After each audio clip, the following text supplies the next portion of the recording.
প্রিয় খামারি ভাই ও বোনেরা, আসসালামু আলাইকুম। আশা করি সকলে ভালো আছেন ও সুস্থ আছেন। আমি দক্ষিণ বাংলা অ্যাগ্রো ফার্ম থেকে মোহাম্মদ আবুল হাসান আপনাদের সামনে আরেকটি নতুন ভিডিও নিয়ে উপস্থিত হয়েছি। আপনারা দেখতে পাচ্ছেন রাজা হাঁসের বাচ্চা ও জিরো চীনা হাঁসের বাচ্চা। এই রাজা হাঁসটি সর্বপ্রথম আমাদের খামারে এবছর প্রথম এসেছে এবং জিরো চীনা হাঁসের বাচ্চাও একসাথে এসেছে।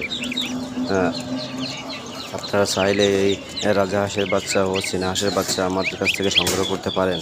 আপনারা আমাদের খামার থেকে রাজহাঁসের বাচ্চা ও চীনা হাঁসের বাচ্চা ক্রয় করতে পারেন। আপনারা যদি এই রাজহাঁসের বাচ্চা ও চীনা হাঁসের বাচ্চা আমাদের কাছ থেকে ক্রয় করতে চান, তাহলে সরাসরি আমাদের খামারে এসেও ক্রয় করতে পারবেন, অথবা অনলাইনের মাধ্যমে ক্রয় করতে পারবেন। তাই আপনারা যদি এই রাজহাঁস বা চীনা হাঁস অথবা যে কোনো হাঁসের বাচ্চা বা মুরগির বাচ্চা আমাদের কাছ থেকে নিতে চান, তাহলে আমাদের স্ক্রিনে দেওয়া ইমো হোয়াটসঅ্যাপ নাম্বারে যোগাযোগ করবেন। ভিডিওটি ভালো লাগলে একটি সাবস্ক্রাইব করবেন। সকলে ভালো থাকবেন, সুস্থ থাকবেন। আজকে এ পর্যন্তই। আল্লাহ হাফিজ। আসসালামু আলাইকুম।